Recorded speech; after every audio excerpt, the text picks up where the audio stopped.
Happy New Year! It is 2021 and special news. So for this month's Ask The Dropouts episode, we are actually going to be welcoming a guest.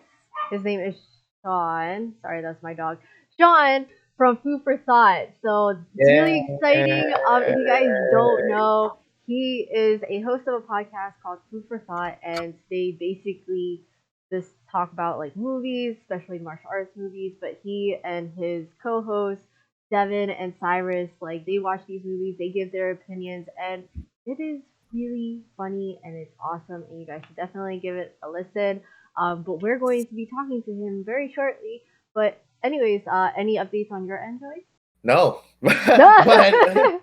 but like just wanted to catch you guys up to date, get you guys up to date. Oh my god, wanted to get you guys up to date. So like, if you guys haven't seen any of our videos this month, just look back on it. Obviously, we had our little tiny sketch of kind of showing you guys what the plans are going forward right now in this COVID conscious situations when we're filming, because it's kind of hard to film with our usual group of people, but we are trying to make things safe, so we still are trying to understand how that works. But we did kind of show you guys a little snippets of what you possibly might see in the future, so that's okay. And at least last week was, like, I guess, our first fight scene of the year, and I hope you guys kind of like that. Yeah. So don't worry, Yay. we're still doing stuff. There's still stuff on track that we're doing right now. It might just be a little more kind of not produced as much as what we're doing, but we are still practicing, still trying to do things. And if you notice, kind of changing up my style a little bit to see what we can do when there is no cameraman. And yeah, like, that's the thing with last week, like the last week's video. I just really put up like our Insta 360. It's like an action camera, and just did it without camera angles. And I kind of wanted to prove, like, it's part of the whole, also showing you guys that when it comes to fight scenes, or at least filmmaking, there really is no reason to not be able to pick up a camera and film something. Because like, I really like how that came out, and it made sense, and like the angles were there. It was a lot more time, obviously, because there's no cameraman, and me looking at the footage after it's recorded to see if it works or doesn't work. And with that process, it made the camera died out on me like 3 times, right? Oh, so like that whole video, I think it took like span of like two days to shoot, simply because of the process. But it reinforces how to put your camera angles for your fight scenes or whatever. So, but if you guys want to know more about that, sorry, gotta pitch it to you. We have a tutorial series called Do. Ask The Do. Check it out. It's on our website, artschool.com. It's like And linked right sorry, there. ASDOfightscenes.com. My bad. My mistake. Yeah, but you could like access everything from artschooldropouts.com. Yes. But yeah, I mean, it's kind of crazy that you bring that up, because a lot of, I guess, misconceptions with like filmmaking is like you have to have a high quality camera, you have to have all this expensive equipment.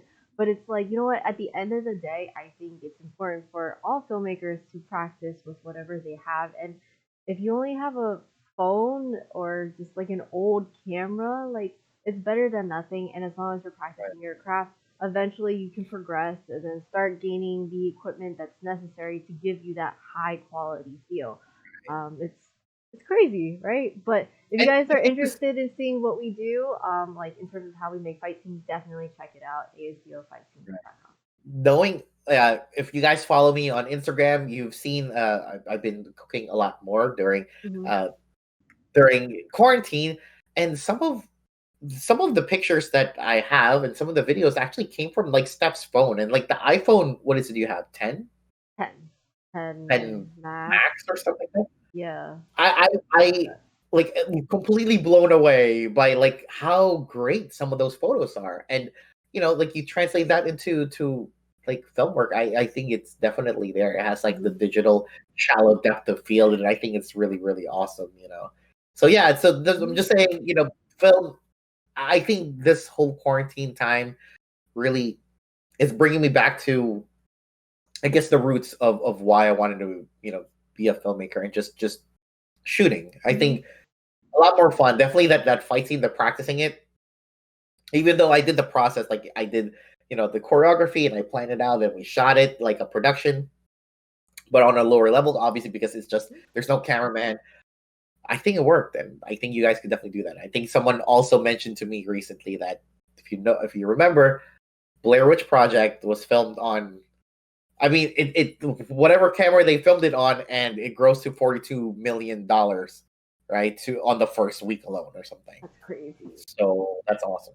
Yeah. But yeah, just get out there and practice. get out there.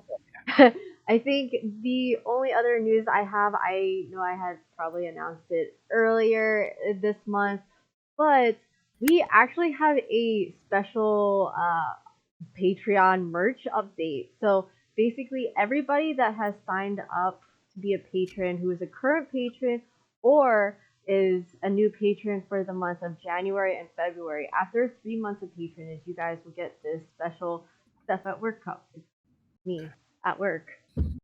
Yeah, I pretty Looking like that. Yeah. Now. Oh my god. Yeah, exactly. Yeah, I'm pretty.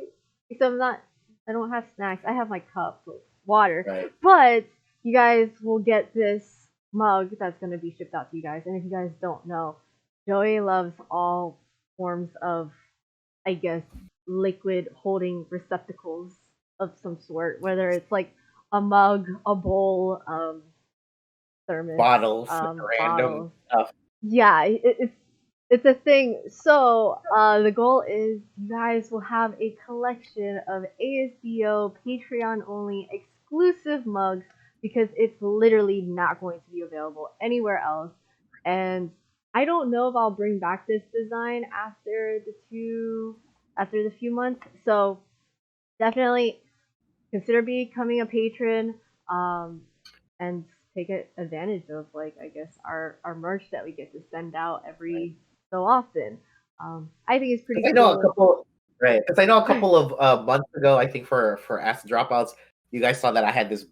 It's actually this my Dunkin' Donuts big mug cup. And I don't even drink that much coffee. Like when I bought it, it's because I just wanted the big mug He cup. would just buy a bag of ice from Wawa, fill that jug with ice, no water, and just let it melt and drink it. So it's cold when we film, and cold water is the best. Yeah. He has like so many things everywhere. Like, dude. I don't know why. And then he'll randomly forget about it. Then he remembers. He's like, oh shit! Yeah, I forgot how amazing this is. Because that's what I don't know. It's like when I have like a new mug and I'm drinking, like it feels because like it forces me to drink because it's like it feels I don't know fun and cool to like drink water from it or something. But then eventually I'll get like bored of this and I'll like rotate back to one of my other jugs and mugs and stuff and hydrate, guys, hydrate. Yeah, hydrate. But yeah, so that is all the news, honestly, for us. Just kind of want to get through this quick so we could go right into us chatting with Shaun because it's going to be a pretty exciting interview, I think. And I think definitely, just knowing another like connoisseur of martial arts film actually is that seems like a really fun thing to have on this show or for our podcast. And obviously you guys know that we love kung fu films and martial arts action, and knowing somebody else that kind of documents all of that and have a podcast for that should be a very, very fun time. Yeah, and we're fans too, so this is we're fans, yeah. They're funny. So if you guys haven't like listened to them, please consider checking out their podcast.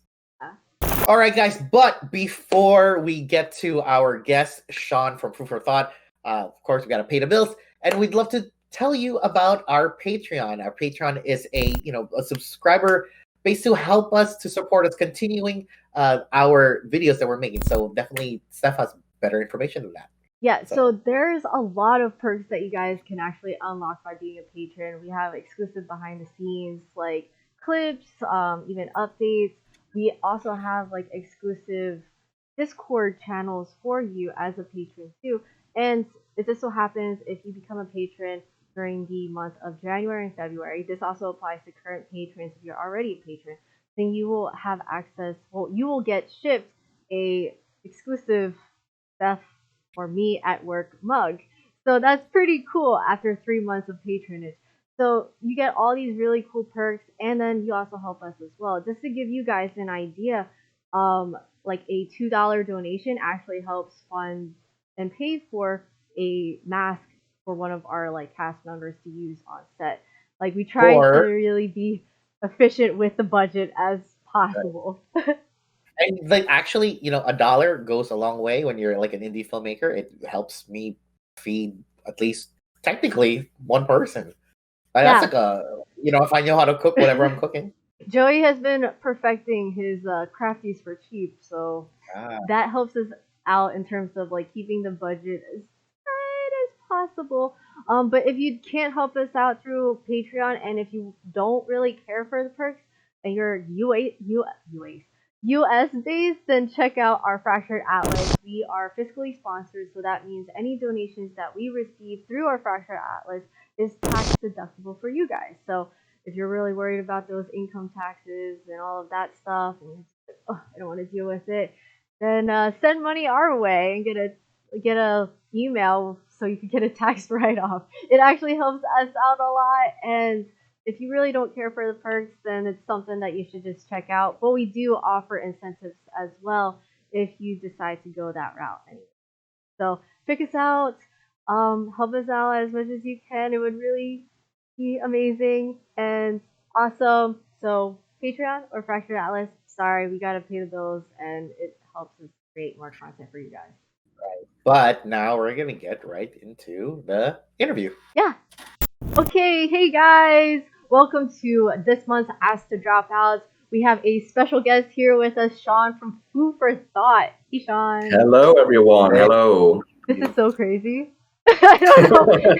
We were just talking earlier about some stuff, but basically, Shaun has this like really awesome podcast that you guys do bi-week.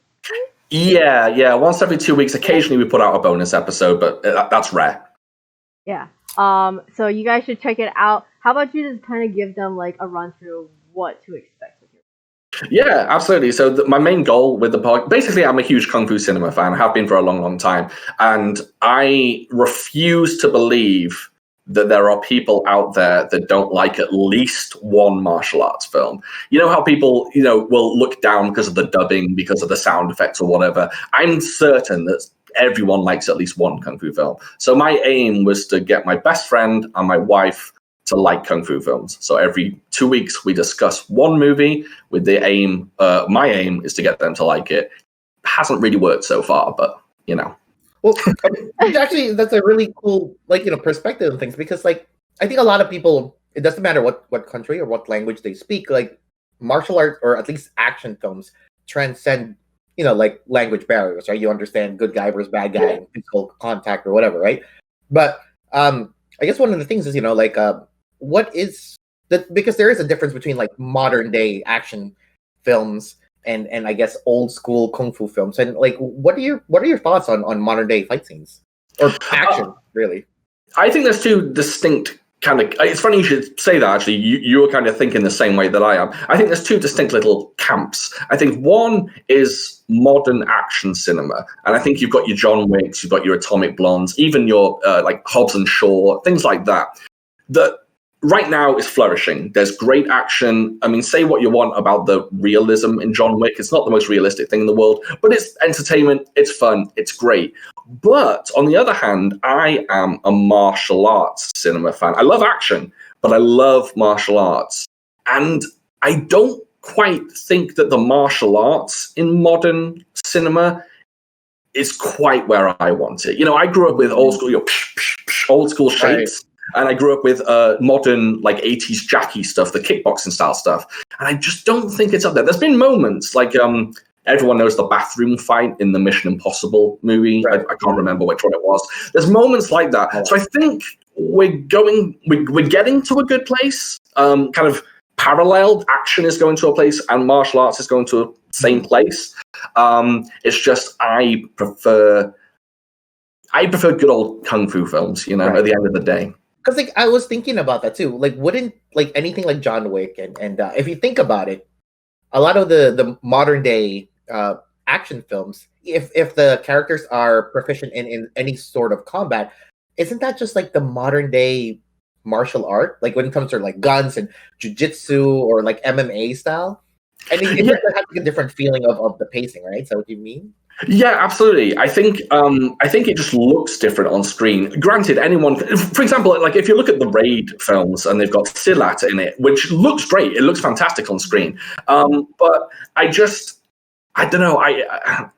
It's just wishful thinking for me. I like that old school flair. I like, what they call shapes, old school shapes. Yeah, of course. I would like that to be brought into modern times. Right. You get your Hong Kong cinema and Chinese cinema still putting out, your Ip Man movies or whatever it may be. It's still there, but I still want people to kind of thrust it forward and have a modern kung fu renaissance. Because I understand what you're saying. Because like it's the pacing. It just doesn't feel like, I don't know how to, as hokey as like old school Hong Kong films are. Like I think recently, I know I showed you like a thing that I'm trying to research again, like trying to like what is it that I'm missing that maybe I could like modernize, I suppose, when in terms of like old school shapes choreography. Recently, like I was watching the old stuff again, like even shapes from the 90s where the transition from like into digital, and they were filming I don't know how to explain it. I guess like it's like the old way, but it's kind of modernizing. And I see that there are the different how do you say it? Like I guess the pacing for like the shots and how it's filmed. It's like the speed isn't there anymore, or like I don't know what it is, because like I think even with John Wick, I think it's cool, but it's to me it's like the modern day like swordsman fighting. Like they all have guns, but somehow somebody runs up to them in an open area. Like no one knows how to like hide behind cover and flush it out with a grenade. Like every COD player knows that, right? Or any like first person player. But somehow everybody just magically runs up to him with a rifle in his face, like, and they're like, "Oh my god, it's so realistic!" And I'm like, "What?" And you can even talk about John Wick. In the third film, they do a lot of empty hand stuff or like sword play, if you want to call it that. And I'm dead. Oh no, Joey fell. I'm dead. Man down. Sorry, I continue. Sorry. In the third film, there's more of, at the end with the guys from the Raid in it, and they're having more hand-to-hand stuff. But I think the word I would use is it's very scrappy. It doesn't have that rhythm to it. And that's just that old school rhythm is what I like.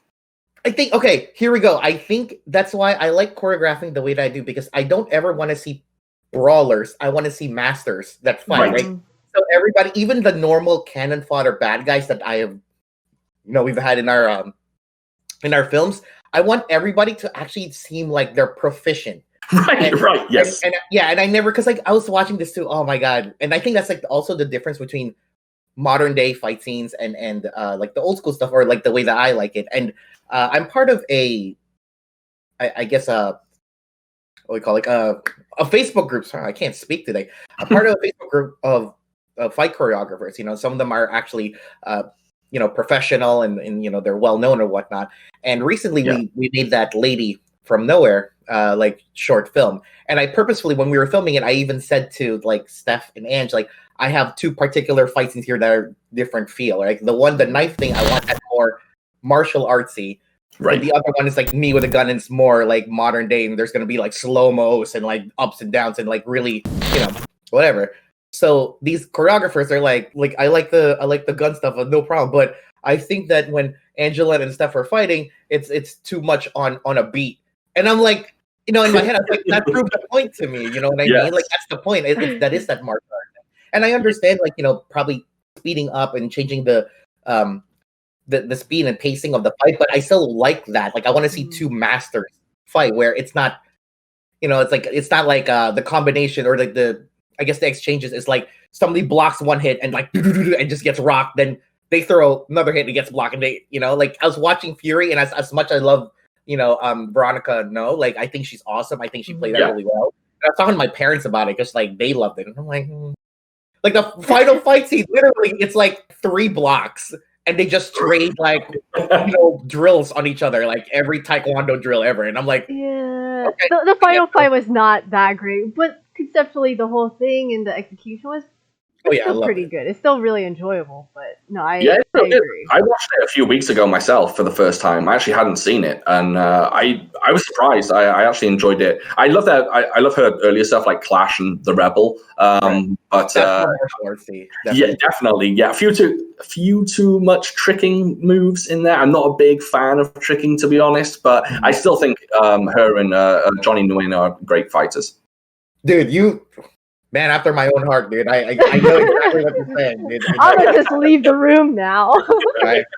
Or there's like fucking popcorn everywhere when I drop the camera. Now I gotta clean this shit up afterwards. So just, Oh, it fell into the popcorn bowl. yeah, and it like exploded, and I'm like trying to catch the shit out of me there from like Iron Monkey.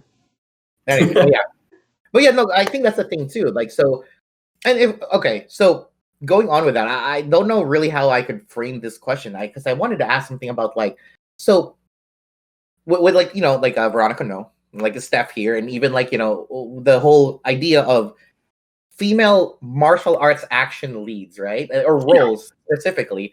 Do you think there's any difference from what they were doing back then, like during like the what do you call it, like the detective angels, the action angels, or whatever you would call it, to now? I suppose, like. Yeah, I think there's a slight difference, especially with the the quote unquote girls on gun or girls with girls on guns. Yeah. Girls with guns, it's kind of subgenre. I think the difference between then and now is back then, and I think this is the key word for me. There was a sense of desperation in female fighting. They really had to like put their all into beating, a 180-pound guy. And it seemed more ferocious. Whereas these days, you've got Charlize Theron just kicking pure ass. So okay.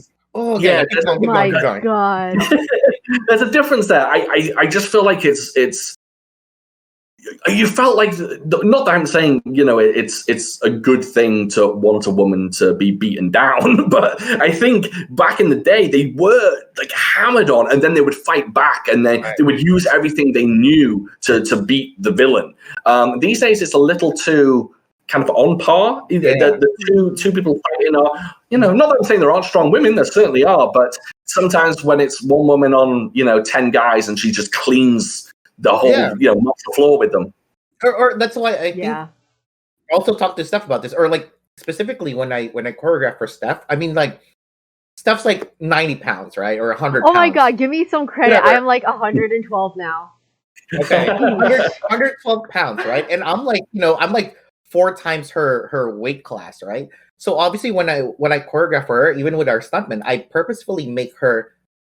So I believe, like, with her, for her character to be believable for me as a creator, like all of her techniques have to be like sharp, and she only aims at specific points, right? I never have anything where she like gut punches somebody and then goes, oh, like she's gonna break her hand, So everything's like the throat. If anybody watched any of our any fight scene with Steph, it's always like face, eyes, neck, groin, knees, joints, like because that's the only way for me to believe that her character could do that, right? But that's what I'm saying too. Like something like Fury, it's like, yeah, dude. Like, or even like the movie Anna. I don't know if you guys seen Anna. Oof, yeah, I did. Unfortunately, it was kind of there was that one action scene there though that I appreciate but not appreciate the same. Like the only good one, I think it's the bar where she had to kill for her first test or something. Yes. And I think all of that is great, but like it doesn't make sense when, like a dude is like clearly 300 pounds and is all muscle, like 10% body fat, push kicks her, right, over a table, and at least she gets that at least 5 times in a fight, and she's still like kicking, like, she's still fighting. There's no, you said like there's the pacing, there's no desperation for her to not get hit or like not continue the fight. Like it would, I don't know.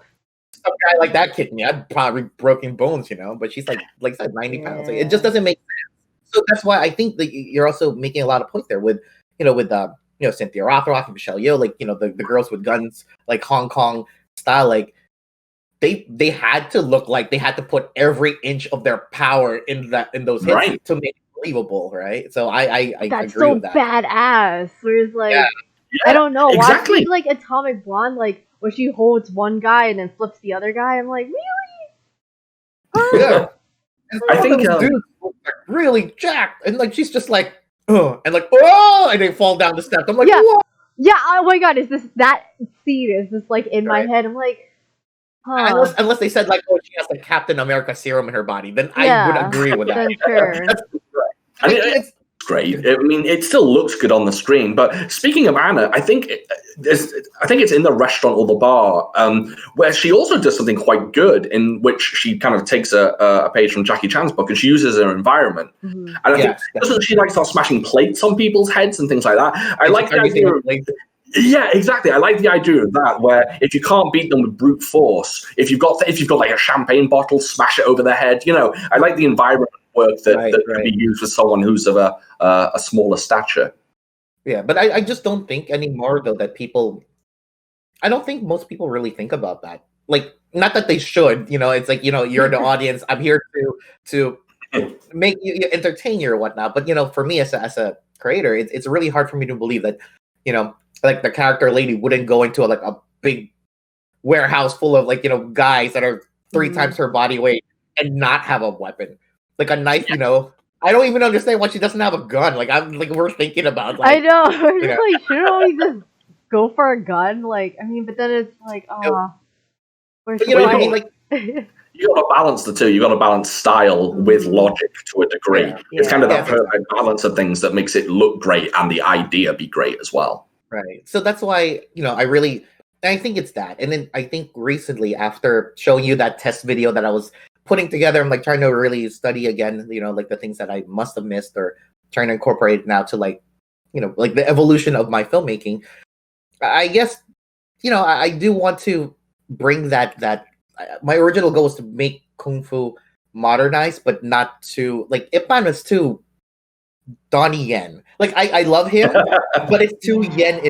It's like I get it. Wing Chun's kind of boring. I mean, I do it too. It's like it's boring, and there isn't you can't really do full shapes with it. But then you had Warriors too, and you had Prodigal Son. You can make it look cool, But it like it's like they modernized it, made it look like tactically effective, and I think that's what they did with like the Wing Chun and Ip Man. I think so. Yeah. Yeah, I think, to be honest, it's time for a new style anyway. Wing Chun has been done to death in movies. I think we've seen it so much. And it like you said, there's been movies where it looks great. There's been movies where it hasn't looked as great. But, Wing Chun, it's time to maybe let's have some Hungar. Let's have some, Bagua. Let's have something interesting that we haven't seen before. Yeah, I'm trying so hard. And I've been wanting to do this for like 10 years. And I really haven't been able to do it because I don't understand like the choreography myself. Like Baji, like, it's like one of the youngest, I guess, the baby of like the kung fu styles, and that's like the Taiwan police uses that and stuff like that. So it's fairly new, right, in terms of like the history of kung fu. But I never really see it. You don't ever see it on screen, and I'm trying to do it, but that shit is hard, man. I don't know how to make it look. Did you use some of that in Kung Fu Rumble? Yeah, like the whole basis of that is supposed to be. Then as I was choreographing it, I'm like, man, this shit's so hard. Let me fall back. I'm used to, but yeah, a lot of it, it's known for its big hits and powerful hits. I know Grandmaster had it, but it was done by, it was so music video like. It's like all inserts, and it didn't feel good. Like I get the technique is there, but I wanted to see like exchanges, Yeah, Grandmaster definitely wasn't the best film to show. I love Grandmaster. I think it's fantastic. It's probably my favorite Ip Man film, if I'm honest. But the fights, it doesn't necessarily show off the styles that they're meaning to show off. Right. Actually, that's another thing, with the modern day fight scenes and like the, crossing over with the old school stuff. It's very short, but the Golden Pavilion fight with Max Jack, I think he's an amazing performer. Yeah, it's awesome. It's So awesome. Underrated. Chris, Underrated guy. Like, and the dude can dance. Have you Yeah. seen him on Instagram? Oh yeah, I followed it. I follow him on Instagram too. He's so awesome. I think he's one of the coolest dudes. Like, I don't think that he gets. I don't know. Maybe it's him not choosing roles, whatever. I think definitely he could do like so much more cool shit. Him and Vincent Zhao. Like I fucking love Vincent Zhao. I love Vincent Zhao. But like, it's either no one wants to give him a fucking good like budget or good role, or he just chooses like, or I don't know. I think more respect if I find out he goes like, I don't want to do that. I'm doing my shit, and no matter how dumb it is, like I still will respect them just because. Apparently, no matter how dumb his movies are, when he performs, it's like, yeah, man, dude, I love him. Yeah, apparently the best of both their works, Max Zhang and Vincent Zhao, apparently their best work is their TV shows. They highlight a lot of. I've just actually bought Master of Tai Chi with Vincent Zhao in it. I haven't watched it yet, but I've seen some fight clips from it. And I'm just like, wow, this looks fantastic. Oh my god, dude, that is like one of my Tai Chi Bibles. I fucking love that, and like the drama is dramatic. It's dramatic. Right, as they all are. Yeah, but I grew up on that shit. I love it. But oh my god, it's awesome. It's awesome. Yeah, and like what's the? I think Vincent Zhao was like in a new or recently like another kung fu drama TV show where he with Gordon Liu and stuff. I think. He was one. I can't pronounce the character. I hate saying it. It's the character that Jet Li played in Fearless. Is it Hu Yanjia or Ho Yanjia? Yeah. He was in I think 2 series playing him. There's one that's just called Heroes. I haven't watched it yet, and I know Vincent Zhao's also just directed his first film, but it looks like something like Wolf Warriors 2. It looks very war based, very explosive. Oh yeah, and I just thought like they finished like they just wrapped like filming or something. Yeah. Actually, wait, I just thought about this. Since we were just talking about like the modern day fighting again and with the females and stuff. Do you have any particular like actor or action actresses that you just love? Yeah, it took me a while to actually fall in love with them because the way I grew up on Kung Fu cinema, I didn't really grow up on it, but I found Kung Fu cinema in my teenage years. And I kind of went from old school 70s stuff to kind of 90s stuff. So I missed a lot of the 80s stuff that wasn't Jackie.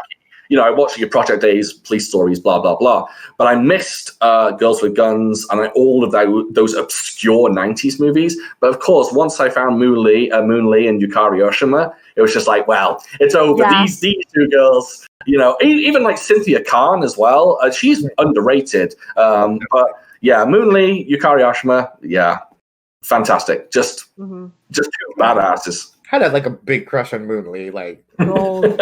She's so cute, man. She is, but gold, my god. But actually, in like recent years, though, well, I guess probably in the past 10 years, I don't know. She doesn't do much, and which is like terrible. But I don't know if you ever seen this Andy On movie called Bad Blood or like King of Triad. Oh yes, Liu Xiaojiang. Yeah, Liu Xiaojiang, dude. She is like I don't know. I mean, I don't know anything. Like she's like so hard to find, and she's only done like 3 action films or something, right?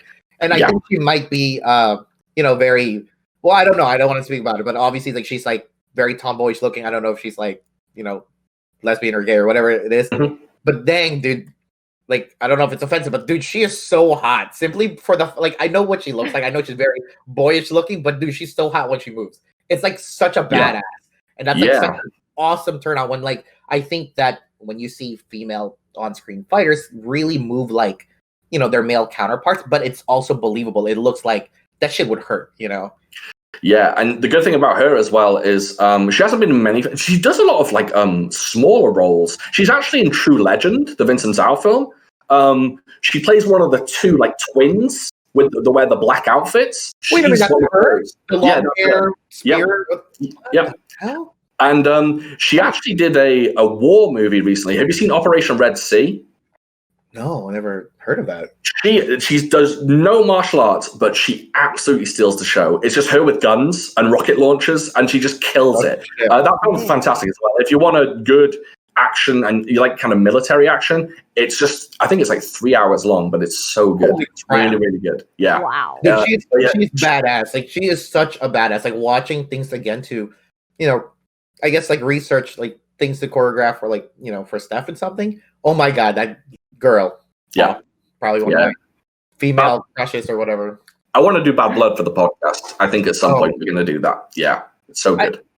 Because like, what's her name? Bernice Liu? Mm-hmm.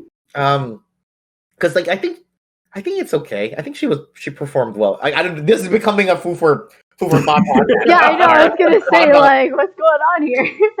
Well, but because like the thing is, because like one of the things I said I was really trying to research on is if I can like show other martial arts in the style of filmmaking, and I know that seems like and she does very like obviously that's very Taekwondo or Hapkido or something very hard Korean style, right?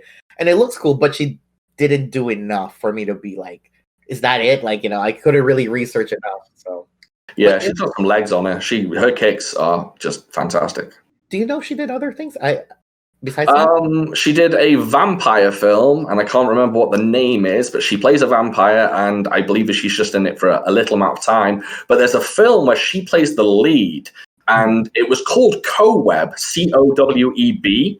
But in America, they've got the most generic name. They changed it to, I think, just Ninja Assassin or something along those lines. And she's the lead role in it. I've never actually seen it. It got no Blu-ray release. It just got a DVD release. And I've never picked it up. But apparently that was her kind of first film where she just kills it. We're talking about Bernice Liu, right? Sorry, no, I'm talking about Liu Zhejiang. Sorry, Bernice Liu, she's been famous for a while, though, hasn't she? Doesn't she do more dramatic stuff? Yeah, that's what I was thinking, right? Like, I guess my question was like, is there any more martial artsy stuff? Not that I know of. No, sorry, I got confused then. Man, Liu Zhejiang, dude. Look, seriously, for whoever's watching, like, watch Bad Blood. It's but it's it's fun. It's a fun one. It's a fun movie, but it's fun. I mean, I guess if I didn't know how, because I don't even know if she can act well, because like that whole role is like, she's mute. Like, so she's mute in the show, in the movie, so she has to talk through her phone. But when she, obviously when she's fighting, it's like, she's not gonna pull out her phone and say something, right? Right. But then it's like weird. It's like she's like a badass, but then there's these shots right after the fight scene that she acts cute, and I'm like, oh my god, that's like, it toys with your emotions. I know. It's crazy. I don't know. She's anyways, yeah. I love Joey's like recommendation is just like, yeah, the movie is but it's what? Yeah. What does that mean? Because earlier when we were talking about Raid, like it's cool, but I don't know if I really like watching Salat. Someone pointed that out to me, and I cannot unsee it. It's like flailing. All the time. I guess I don't know because I never practiced Salat. Maybe it's part of the style, and I'm really sorry for any Salat practitioners. I don't know, but when they kick, it's always like open, and like it just. I guess I'm so used to watching Taekwondo kicks, karate kicks, or like kung fu kicks for film, but Salat's like wow, it's like fucking looks like Garfield, like when he's like swinging his arms and shit, like. And right, it's just for film to me. Like when Raid came out, I was like, "Well, that looks really sloppy on the stuntmen." Mm-hmm. Then I realized, oh shit, everybody does it. It has to be a style. Yeah, I think Iko Uwais, I think he did. I won't say he did a better job, but his choreography seems a little tighter. And have you seen The Night Comes for Us? Part of it. Okay, it seems a little tighter in that film. That film is bonkers. It's so violent and so over the top. And that actually has women fighting in it, and the women fighting each other, and it looks legit. It's very, very good choreography. Julia Estelle? Julia Estelle, yeah, she's one of them.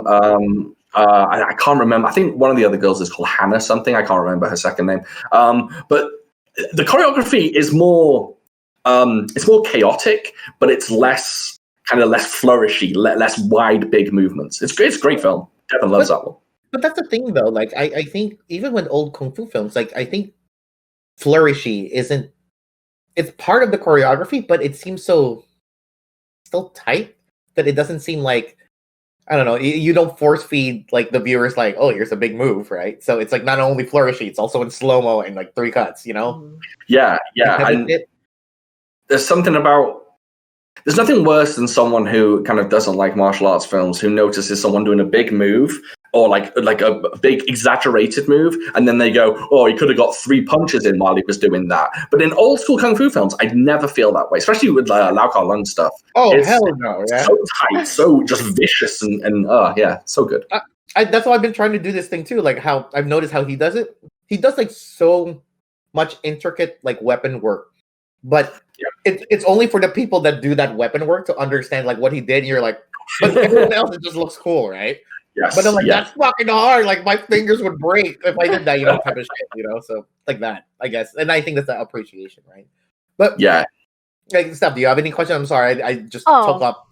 No, that's But, fine. I mean, I think it's just really entertaining just to hear like two people who just love like martial arts, and just like martial I arts mean, cinema, yeah, just to like talk about it, because you can tell like there's passion there, and it's just it's it's hard fun. to actually find. Yeah, definitely, it's really hard to find other people that actually kind of am able to I can speak with when talking Mhm. about like kung fu films, or at least the cinema itself. So it's not just literally just the martial art or kung fu, but Right. yeah, the cinema itself, right? Because I think it's a very, like you said, it's very niche, and I think that's why, partly I think a lot of the stuff that we do isn't as digestible, because I like not so much as like I refuse to choreograph like trickers into our shit, and I know like some of our people can trick. It's just like I don't know how to put that in where it makes sense to me as a creator. Like, like I get it, unless I don't know, if I'm hit and I'm like stunned and there's like 10 seconds of me not being able to like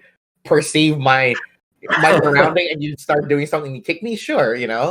But then again, Yeah. would you really believe like a smaller tricker guy hitting me, like I said, I'm a big dude, right? And I'm close to the ground. You're gonna hurt your legs. That's just how I think. You know, even Yeah. yeah. I know nothing about choreography. I could never choreograph. The one time I tried to choreograph something was when I was very, very drunk, and I ended up twisting my ankle and being on crutches. Oh That's jeez. the only but I don't understand choreography at all. But yeah, in my mindset, like in my head, just I get some unique joy out of old school style kung fu. I don't know what it is. It's like, I mean, this might sound pretentious, but it's like someone's appreciation for ballet. Mm. Or the opera. Like they understand. I don't get opera. I don't understand it. It's not for me. But kung fu is just. It's like I read the Matrix. You know what I mean? Yeah. I get it. I see it and I understand it, and it gives me pleasure. And like part of me feels so bad, like when I like do our fight scenes, and I want to use old school sounds. Like I feel like when I see a Oh big screen, man. and if I don't hear the, like I just feel Everybody, terrible. okay, you don't understand Every, how many comments we get like on our channel when people are just because everybody's so exposed to like the modern day like Yeah. films, and they're like, "What's with the sounds? It sounds so weird." Or is this like, but they're not even. It's like so choreographed, and it's like weird how they stopped, but then they kept going. Like, and oh my god, another one. Like somebody even said was like, "Who's Jackie Chan?" They're like, "Oh, this is Rock yeah, Lee style." And it's just yeah. like, Everyone, oh my, like the What? drunken, yeah, like oh my god, that's what I realized, because obviously people forget that like 87% of YouTube users are under the age of 13, Right. right? So it's like when they see something like Drunken Master, they say, "Oh, that's Rock Lee's move," That's crazy. and yeah, it's like veins, and then I yeah. have the anime veins popping out, and it's so. Who's Jackie Chan? I'm like, oh, you poor Oh sad, gosh. That's nuts. yeah, and I People just not knowing who he is. Like people just, yeah, we had I mean, this is a bit by the by, but my wife actually experienced the same thing, that she works with someone who doesn't know who Busta Rhymes is. She's too young to know who the rapper Busta Rhymes is. But now to realize now that there's people, I didn't even think about it growing up, who don't know who Jackie Chan is. yeah. They've got a lot to experience. I mean, there's a Yeah. wealth of gold out there for them Yeah, to.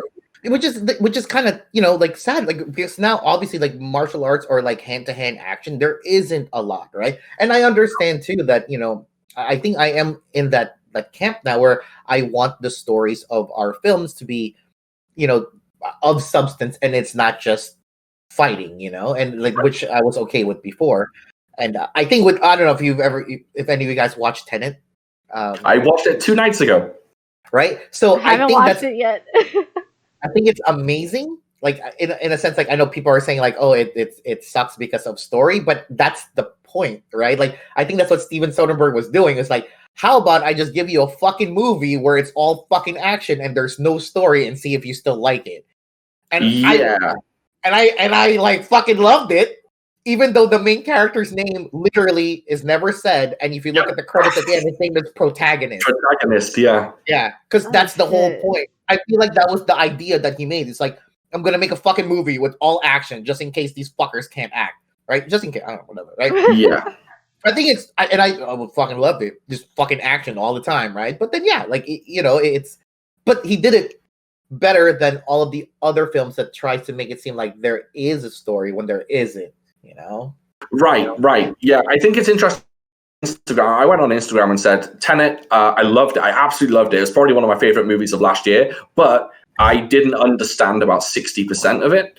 And someone messaged me and just said, dude, you've just got to feel it. And now I think about it, I'm kind of like, yeah, you do just have to feel it. It's not one of the, it's very complex and very complicated movie. I mean, there's a lot going on in it. But like you said, there's not much emotional investment. There's not much drama going on. It's just got this amazing plot framework and the action happens within it. And it's great. Yeah. And I think I want to watch it again without this mindset where I'm just like, I need to pull out like a computer and a calculator and be like, what's going on? I want to watch it just and let it wash over me and just fully enjoy it that way. I think that movie gets better the more you watch it. I only watched it once, but then I thought about it. Oh shit, there's no progression, even though it happens in the span of technically 3 days. Those 3 days go back and forth. Yes. Right? Oh yeah, Steph, it's bonkers, but not. But it's, yes. Yeah. Because like the action is like on par with any big Mission Impossible fucking film, right? There's a hand fight scene that's fantastic in it. Right. Then, but with the added fucking factor of what they're doing with that action scene, they were like, huh? Then you find out new information at the end of the movie, how it happened. You're like, oh, like it's holy shit. Yeah, Okay. it's the best movie of last year. Yeah, it's the best movie from last year. It's action, but the action has levels. It definitely has levels to it.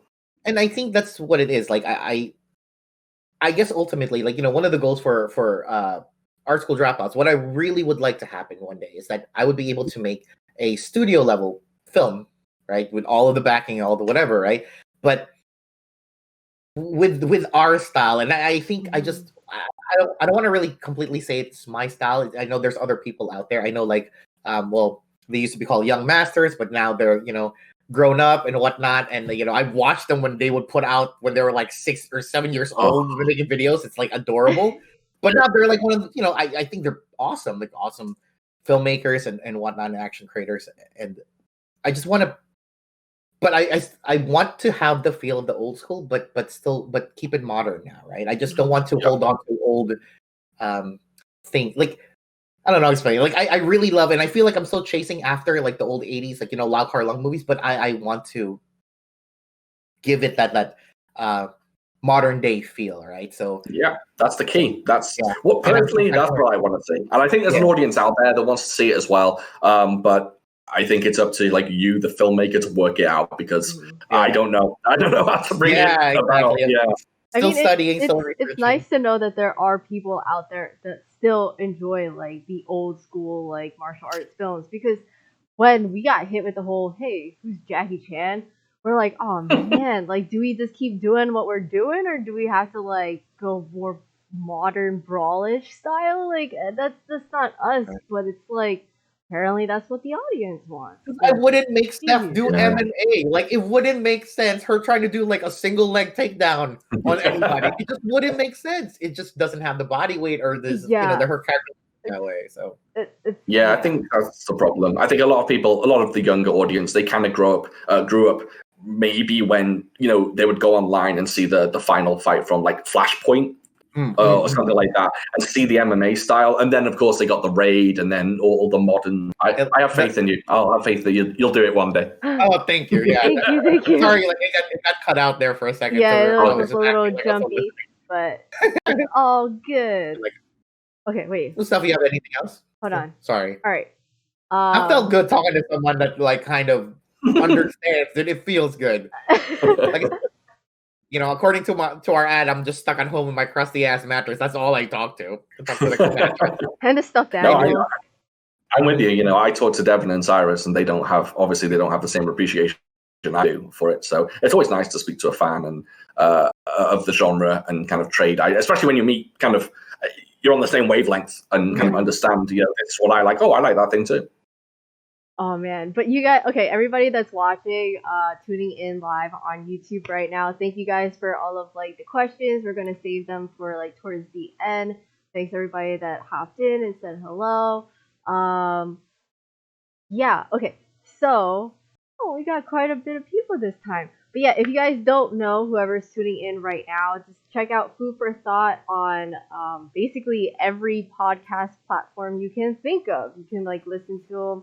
I think you guys are up to episode like 40. It'll be 40. 42 this week. So this weekend will be 42. What? Yeah. Dang. Yeah, and you guys, Yeah. well, last one that I listened to was about the police story one. So Yeah, that was the last that one we was did. I think that was the last one we did. Yeah. honestly, I think that was like probably the best one so far. I was laughing so hard. I do have my Congrats for listening. disagreements here and there, but yeah. Oh yeah. Oh yeah. And also give Shaun a follow on Instagram too, guys, if you haven't already. He posts up like clips and just like photos, and it's nice to see on Instagram. Like, oh, that fight seems awesome. Where's that movie from? Dang. So yeah, guys, check them out.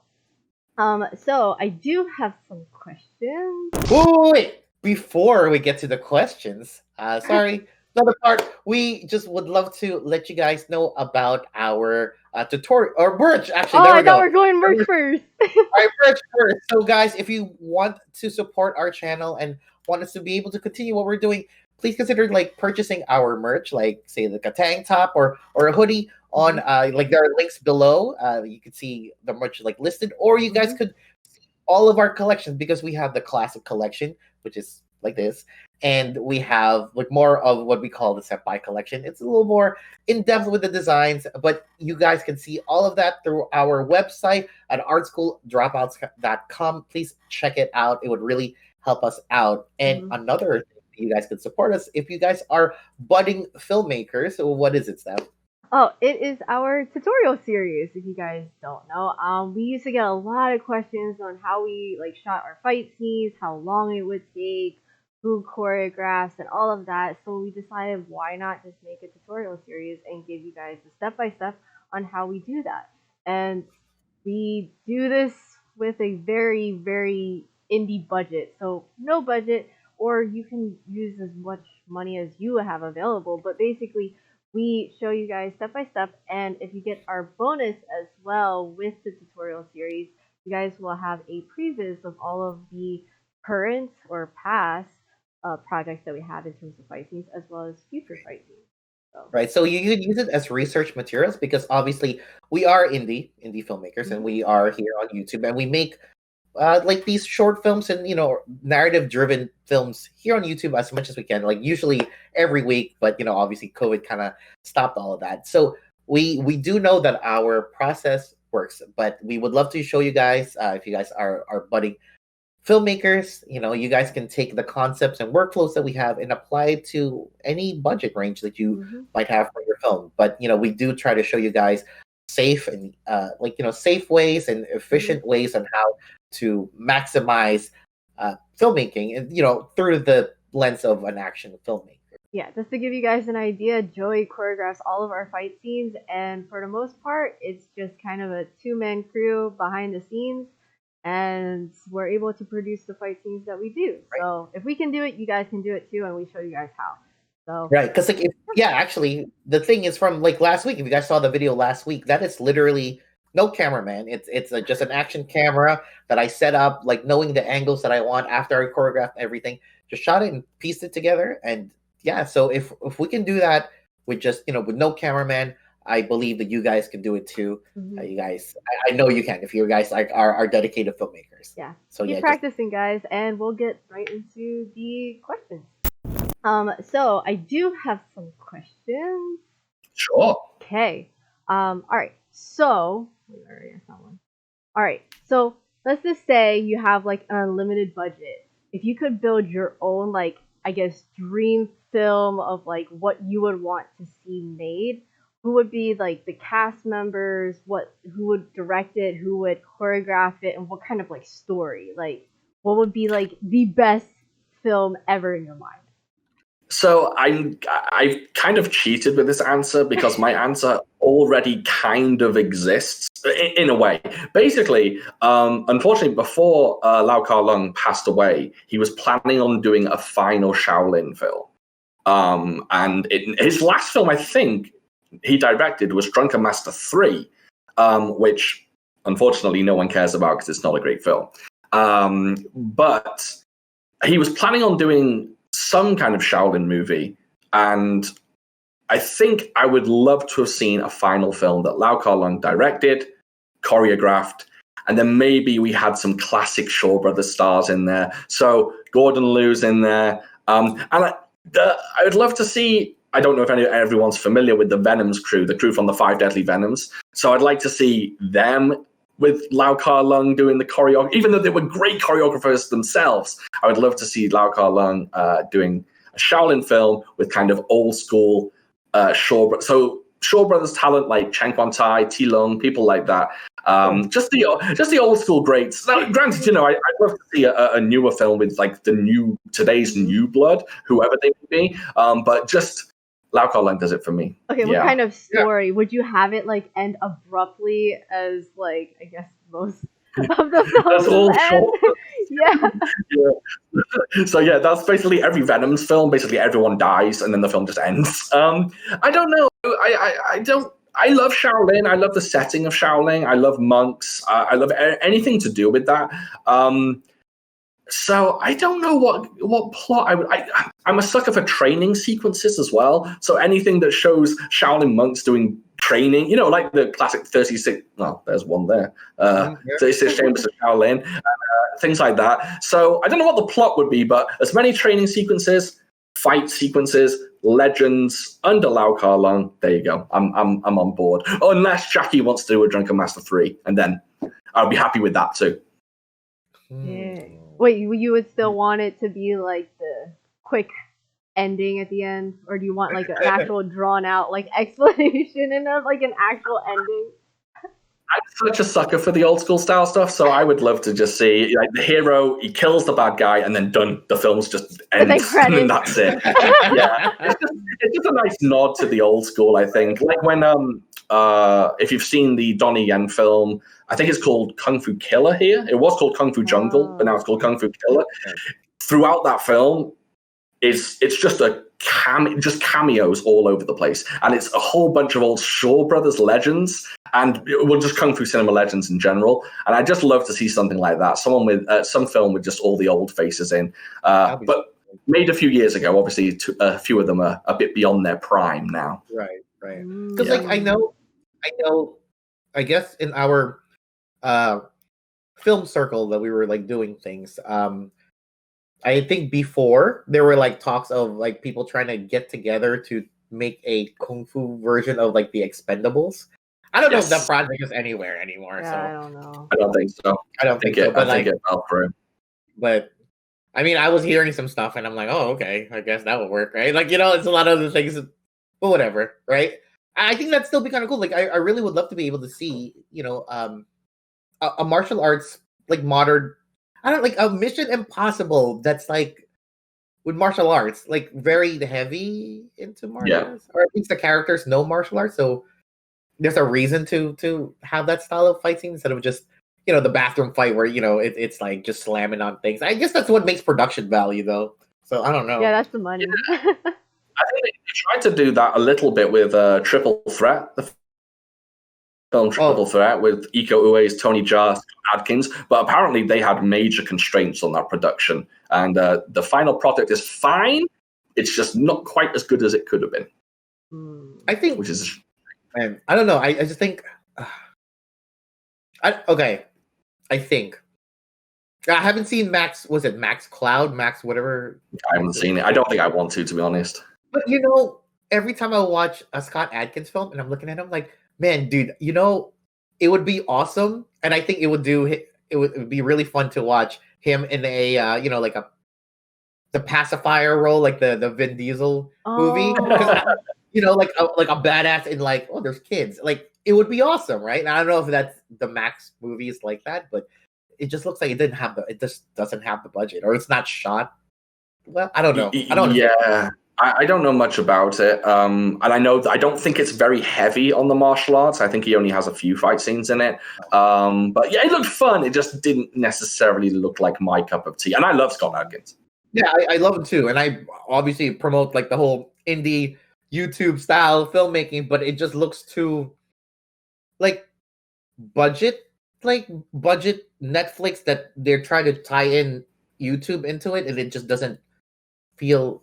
It looks like a formula, and it just doesn't feel good. I guess. Yeah, Like, yeah. I think with Adkins as well. I think I would like. I love his films. I love what he does in his films.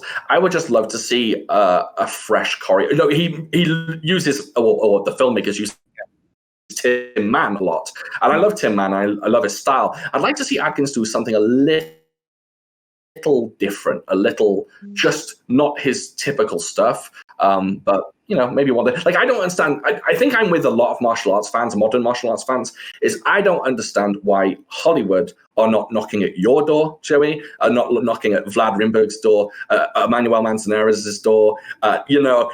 Just I don't know why it's not happening, because the best if you want to watch the best modern martial arts stuff at the moment, you've got to go to YouTube. That's it. Right. It's all there on YouTube. And and definitely like Manny and Vlad, they work in Hollywood technically, and they get hired out all over the world, right? So love Vlad, like used to hang out with him. He's an awesome dude. But yeah, definitely there's just I don't know. I think just the balance of story and action, I think is what I guess maybe it's hard for people to think about martial arts as like an integral part of the story or anything anymore. I'm not sure, but like I said, we're trying. I would love to bring it back, but yeah, definitely those guys are awesome and they do awesome work. Yeah. If someone from Hollywood knocked on your door tomorrow then and said, we just want you to do the fight choreography for a film, we've got everything else, we've got a script, we've got the actors and everything, would you jump at the chance to do that, or are you waiting to do your own story and bring your own vision to life? I am so sorry. Dang it, Joey! You dropped your freaking webcam. It's my doctor. Okay, hold on. Okay, so actually, there was this. We actually had. Okay, now if it were to happen now, and I'm going to answer honestly, from the heart here. We kind of had a chance before, a long time ago, but it wasn't anything like to that degree, but somebody wanted to buy the script that I was peddling because it was like really simple. It was actually Forgotten Kingdom, like the web series that we did. Like it's like the Kung Fu LARP, whatever. Yeah, right? And somebody was willing to buy that from me for close to like I don't know, like $80,000 or something, right? And me being young and stupid, I was like, as long as I can do the fight choreography, right? And they were like, no. The company said no, and just whatever, right?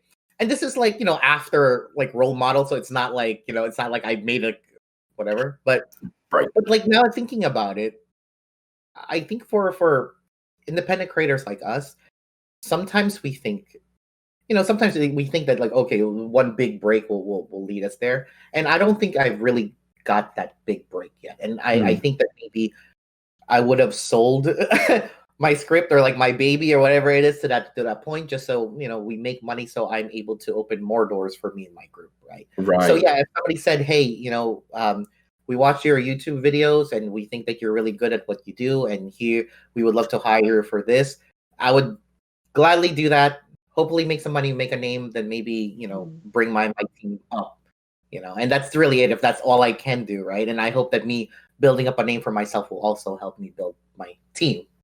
I guess. Yeah.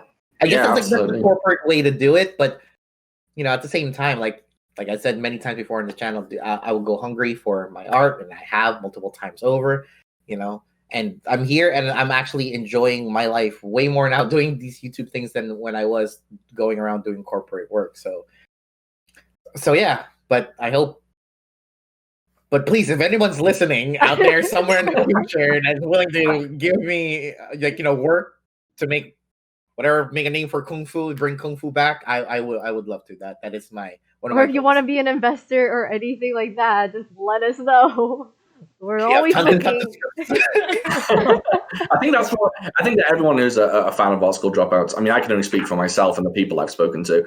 Definitely, there's a sense that that is just around the corner. You guys put in so much work, and the content you put out is, I speak for myself being a Kung Fu fan, it's just, I love it. It's fantastic. So there's that feeling for me that it has to be just around the corner. The work that you put out, the quality is just chef's kiss. Oh, thank Right. you, thank you. That I- means that so feels- much from somebody who like literally watches movies all the time and actually has a podcast on it too. Guys, check his podcast out. What are you doing? So It really, really does mean a lot because, like I said, we obviously I know very niche type of action, and it's not really that flashy. And I think Kung Fu is flashy, but maybe it's not. I'm just like a of an old era, I guess, a product of an old era, and it's not as flashy to newer, younger kids anymore, so they don't see the numbers. But like I still love it, and I still want to progress it, but I don't know if I can go fully not like what my heart is saying when I make something. So thank you so much. It really means a lot, for all of No this. problem. So, yeah. Thank you for doing what you do. okay, I think. Oh, you made me cry, dude. I That's know, that's right? good. Because we only get like 100 views per video, even though it's been Yeah. up for so that's why Forever. it means a lot. No, I understand. It's the grind. I can only speak from a podcast perspective. The ratio between the listens we get compared to how many followers I have on Instagram is pretty crazy. And sometimes it's just like, oh, this is a chore. But just when those listeners come back, and I'm not saying they all do, but they come back and listen or drop you a comment that says, hey, I laughed at this episode, or hey, the fight scene you just did, speaking like from your perspective, that fight scene you just did last week blew my mind. Just those little comments, those little things that you get, it means so much. It's so amazing to get those things. Yeah, it's that easily like reminds us like, okay, let's just keep doing it. As difficult as everything is, I mean, it's 2021, the whole pandemic, everything, and just having to halt productions here and there. It's that. So that's also why I was like having our Discord and having a chance to be able to talk with everybody. I was like, this is awesome. It's like everyone join the Discord. Everyone that's watching, join the Discord. Yeah, if you you're can not also already. talk to Shaun on there too. We can talk movies Talk to me. all the time. Yeah, become a patron and then speak to me all day, every day about Kung Fu films. Okay, so I have two more questions. I mean, you answered one on Discord, but top 3 favorite films. So we're talking about martial arts film in particular, right? Yeah, let's just go with martial arts films. Okay, yeah. This is a tricky one because I'm often ashamed to say that my favorite Kung Fu films they're not always the ones with the best fights, although I'll explain why. So my favorite one is probably The Young Master. Jackie Chan's The Young Master. The reason why is, to me, it's the most well-rounded Kung Fu movie. It's equal parts comedy, equal parts action, and it works perfectly. It's a perfect blend. The second one is The Magnificent Butcher, Sammo Hung's film. That has my favorite fight scene in it of all time, and the action throughout the entire thing is fantastic. And then my third one, I was thinking about this one's difficult, but I think it's Encounters of the Spooky Kind, another Sammo film that isn't necessarily filled with action. It's more like a horror action, I guess. But for some odd reason, that one I love. So those 3 are an interchangeable top 3 with like classics like Warriors 2 and Prodigal Son kind of just behind them. Ah, okay. Yeah, you just totally made like Joey's day. Dude, I mean, because actually, yeah, like Magnificent Butcher is one of my tops right there. That's like my, I guess, animal style Bible. I guess I would say that too. Yeah. The other one, So I don't know. good. For me, it's a weird shit. It's like, Legendary Weapons of China. Like, that shit is boring as fuck, but like the fight scenes are just mind blowing to me. Thank you. Right? That film is so overrated. It's my God. overrated. But the final fight scene is mind blowing, but the rest is It's not for me. like the story's dog shit. I mean, that's just what it is. It's boring. But I don't know. Third one, it's just weird. I don't know. Yeah, like I don't know. Actually, my third one. Yeah, it's tricky. Like I won't say I hate being asked my favorite 3, but it's very difficult for me because you ask me tomorrow and I'll be like, oh well, no, I actually prefer whatever Iron Monkey or something like that. Yeah. But doing this podcast has actually helped me because it's helped me revisit a whole bunch of movies that I haven't watched in a while. Like I forgot. At first I didn't think I liked Iron Monkey, and then I watched it for the podcast again. I was like, damn.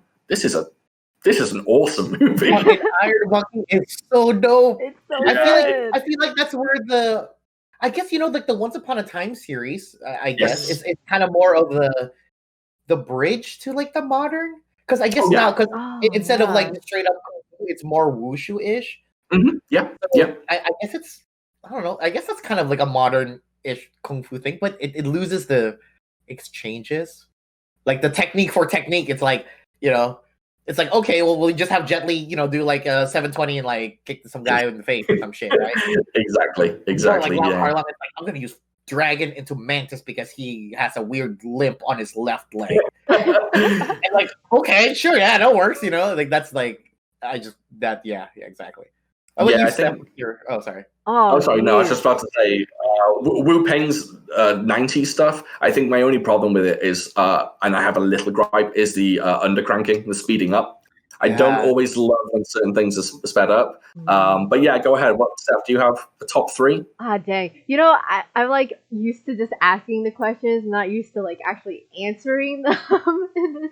Kung fu movies. Come on, Okay, I know you. Fong Sayuk, like the legend with Jet Li. Honestly, anything with Jet Li, like he's my favorite.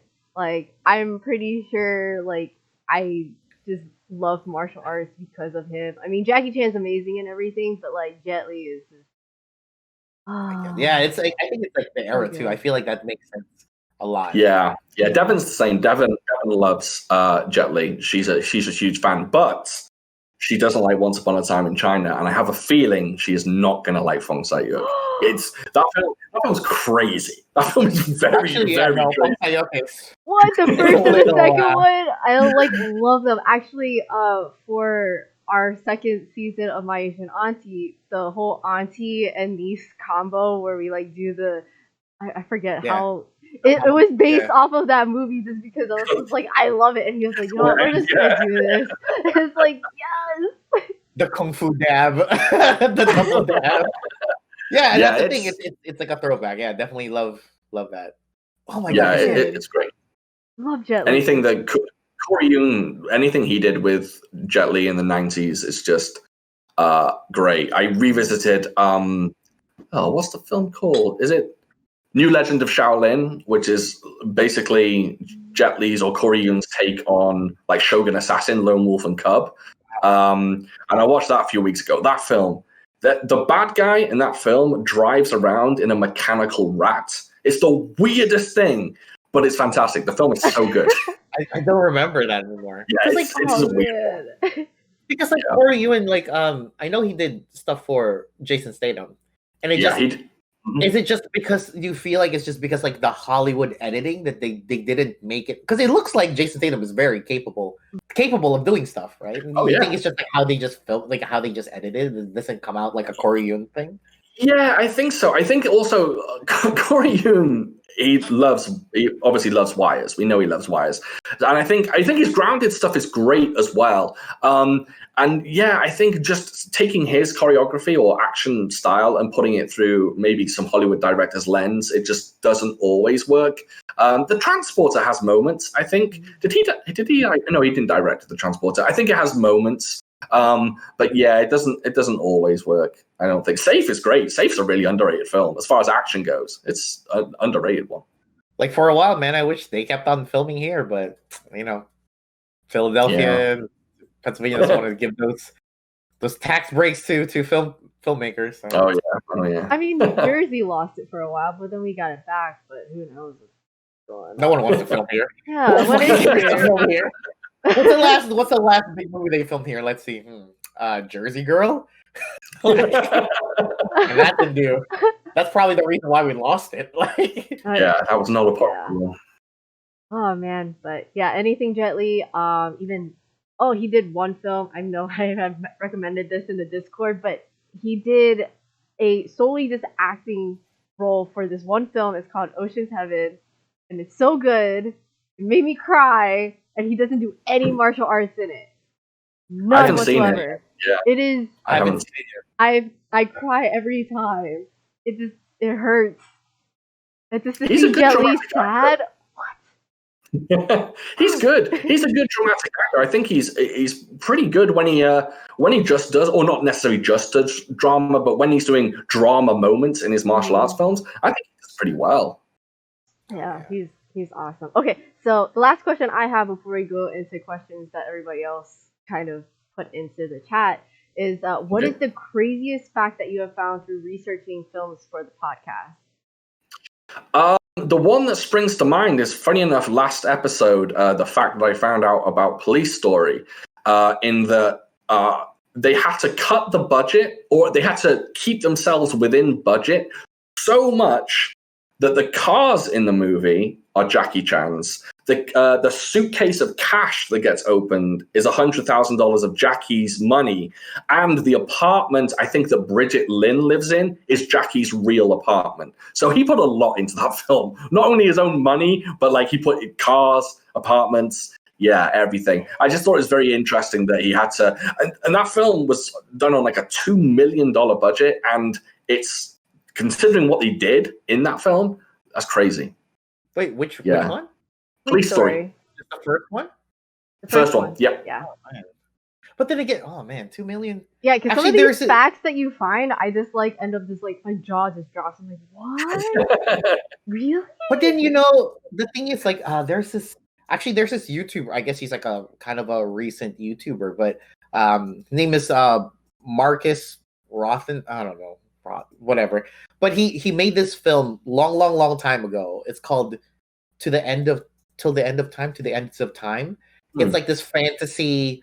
It's like in the 90s. It's like it's like Willem Zabka's in it as an old dude. Oh my god, shoot, what's her name? I totally forgot her name. The girl that played Marsha in like the Brady Bunch movie that married Ben Stiller.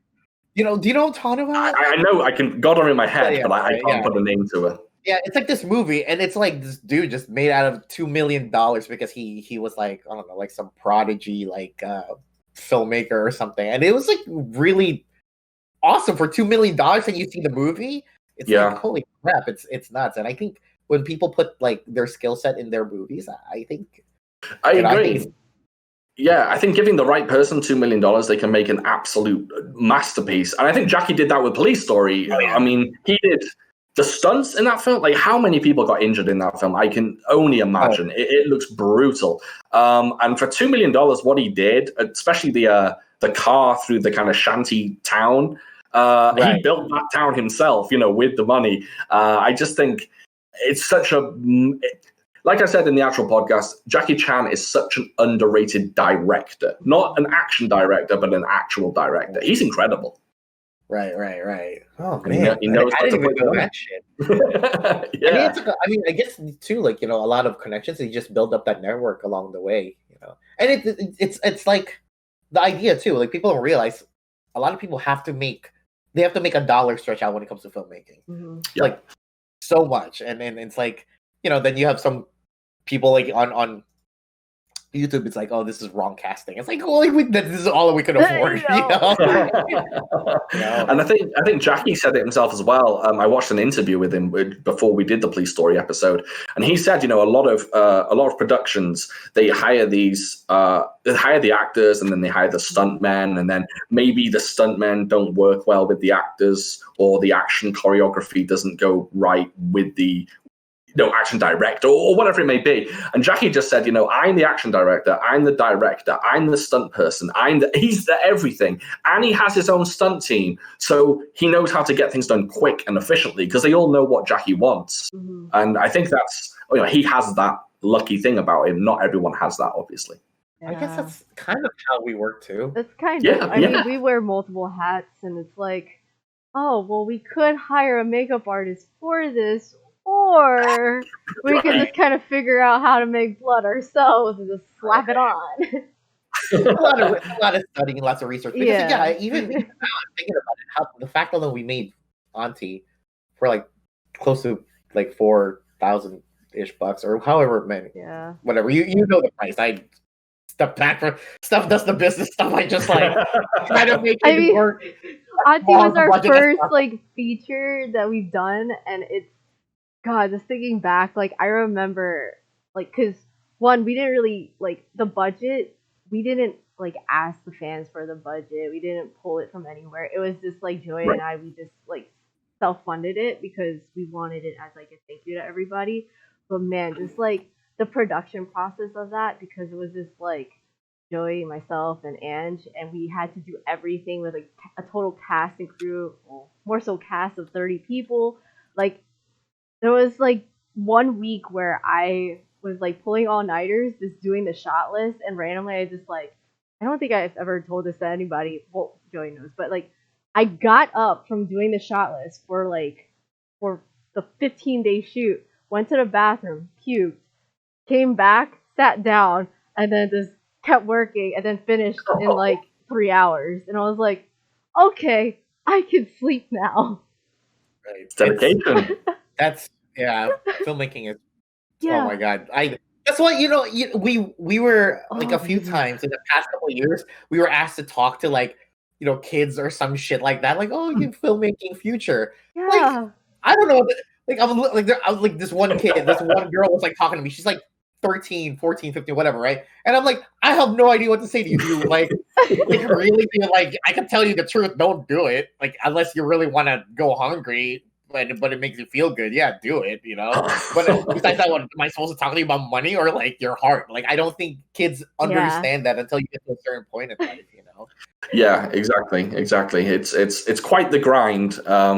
When we're all young, we all think that somehow someone's just going to stumble across us and just be like, "You're a star," and the next minute you're a star. But there's a lot that goes into it. Oh yeah, like, hey, here's some money. Okay, what's the catch? Like, I am just.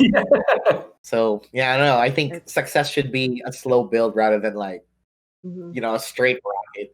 Yeah. It's keeping a good head on your shoulders is definitely a key, I think, because you can definitely, not that I would know, I've had no kind of like any kind of big success, but I think it's easy probably to let self run away with yourself and just end up in a pretty bad situation.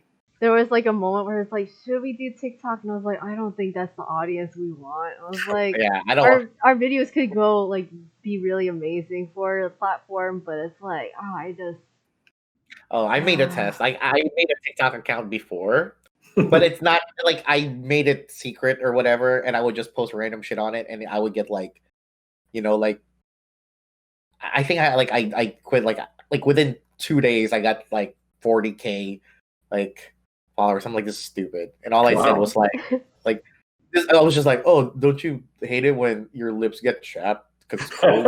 And that's it. And you don't see my fucking face, right? And that's like my most fucking video. And I think automatically fucking deleted I hated myself. I hated myself because I found out I understood the algorithm really quickly. Yeah. Stupid. I did magic tricks on there. I did some really technical magic tricks. No one gives a shit. I talk about how your lips get chapped in the goddamn cold. And then like 40,000 fucking subscribers. Fuck that shit, man. Shaun, what's your opinion on magic? Magic tricks? Do you know what? It's crazy, actually. Funny you should bring that up. That me and Cyrus actually love magic. We absolutely love it. We used to always watch what's that show with Penn and Teller? The one where it's is it Fool Me? Yeah, Fool Me. Fool Me. We used to watch the documentary ones. And I think it was Fool Me. We used to watch, and we used to sit there and be like, let's work out together how this is done. So me and Cyrus are actually big fans of magic. I like it when it's good. I don't like kind of big cliched stuff that oh, well, this is just, they've poured money into this and this is how it's done. But the clever stuff, oh yeah, I'm a magic fan. Oh man, dude. Okay, so I think I said this in a vlog before, but I really kept it really low. So I wanted to be a magician. Like, I actually was training to. Never mind. It's really. I wanted to be a magician. I had this big story, and I just really don't tell it. I just don't want to tell it. Oh, we could tell him after we finish recording. I don't think I should ever. I don't think I should ever tell that story anyone ever again. Oh god. I want to be. I think I know. Like one of the ideas. I want to make a kung fu film that has magic in it somehow. I don't know how I'm gonna do it. Oh yeah, I pay to see that. Oh my god, man! I don't know if my arthritis hands could do the shit that I used to anymore. All right, cool. Anyways, I'll just take this moment to let's jump into the questions in the live chat. Question for everyone: what's your favorite film for fight choreography? I want to say, Who Am I? The fight on the rooftop is like the most memorable. I will say, I said it before, The Magnificent Butcher, there's a fight scene with Lam Ching Ying against, Yun Biao, and he has a fan, and he's using a fan to fight in. It is the single greatest fight scene in history for me. It is perfect. Damn, the one with like the elbow blades. Yep, the elbow blades, that's right, absolutely. Okay, I thought you were going to take... I actually really love Samo doing all 5 animals. Yeah. I think that's like the best... Like, the thing about like Magnificent Butcher is that it's old school style, but I'm sure they undercranked it, but like not enough that it doesn't look fake. It's like badass speed. And I think then recently, I guess when I was like showing you guys like the thing I've been researching, like using an action camera, it's like 30 frames per second, but I put it on 24 frames per second timeline when I edit it. I look like I'm going at like goddamn light speed, you know. And we're doing just this test flight. I'm like, Jesus Christ, do I actually really move that fast? It's nuts, and it just feels like an old kung fu film. So yeah, Magnificent Butcher for me too. Okay. Yeah. Cool. Next question for Shaun from Alex. How do you feel about the flying guillotine? Wow, guillotine as a weapon? Are you going to cover any of the movies on the podcast? Yeah, actually, I would love to do. I can't even remember what it's called. One Arm Boxer versus Fatal Flying Guillotines. AKA One Arm Boxer 2. The guillotine weapon, the flying guillotine, it's not my favorite because it's not the most comprehensive to use weapon.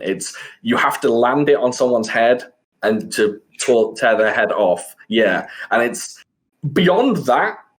It doesn't have much style to it because you can swing it around, but it's not like a rope dart where it looks good. So it's conceptually, it's a very funny and fun and great weapon, but it doesn't have much like flexibility. But yes, we will do a One Arm Boxer 2.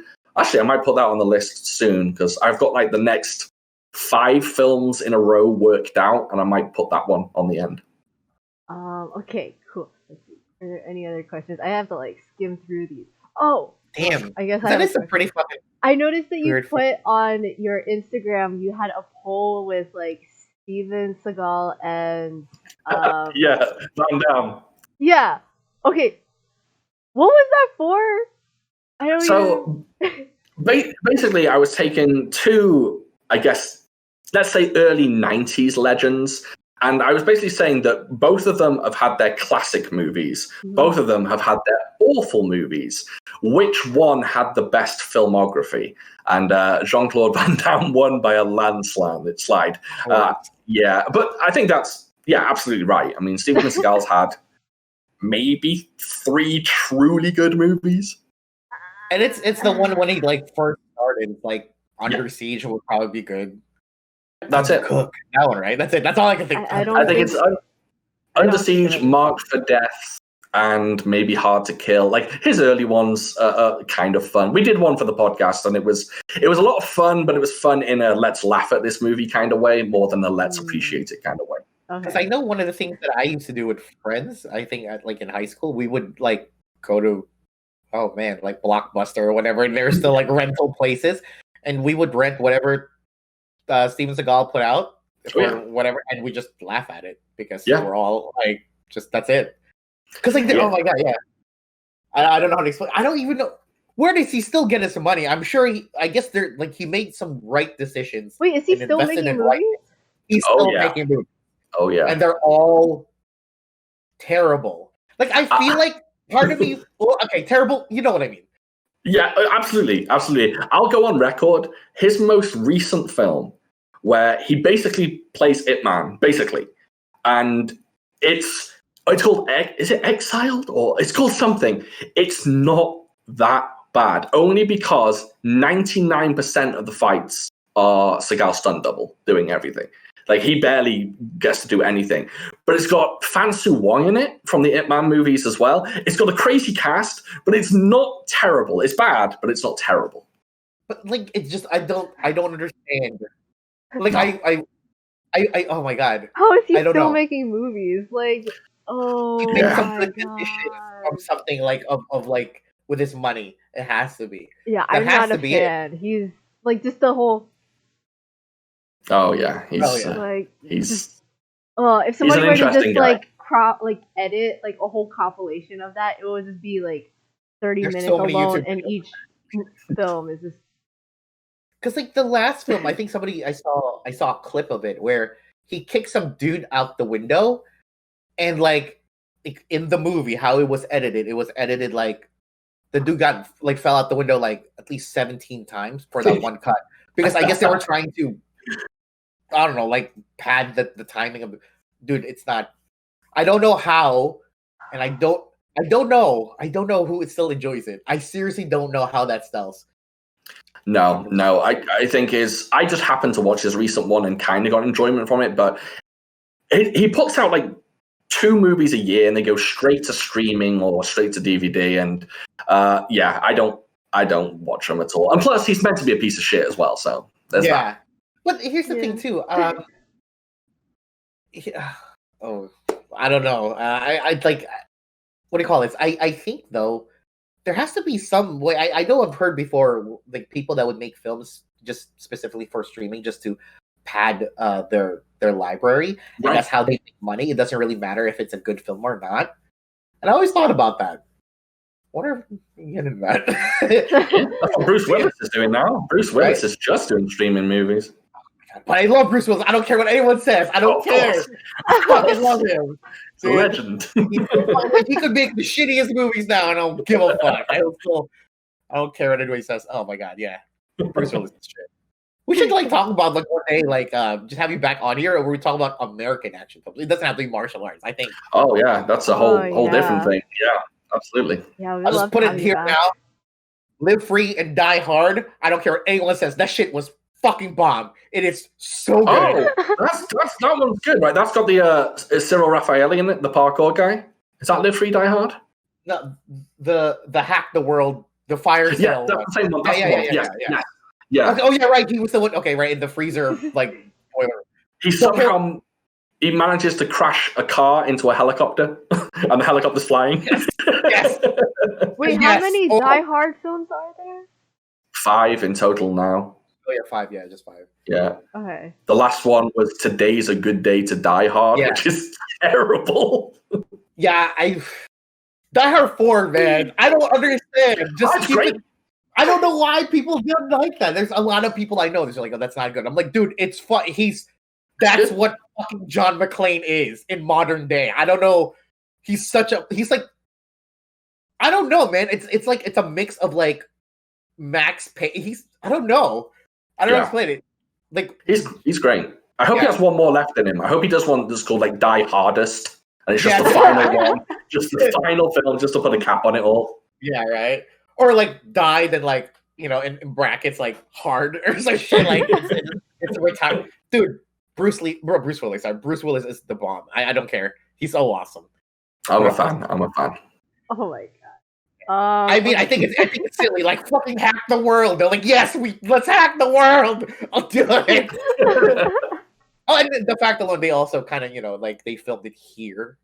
It's like it's in Camden. Like part of the scene's the idea, so that's like we're 10 minutes away. So feels good. Okay, But yeah, so Cyrus actually popped in. Hi! Oh my god! How dare he? He's Get out of here, crazy. Cyrus. And he has a question for you. When did you first realize you were a jabroni?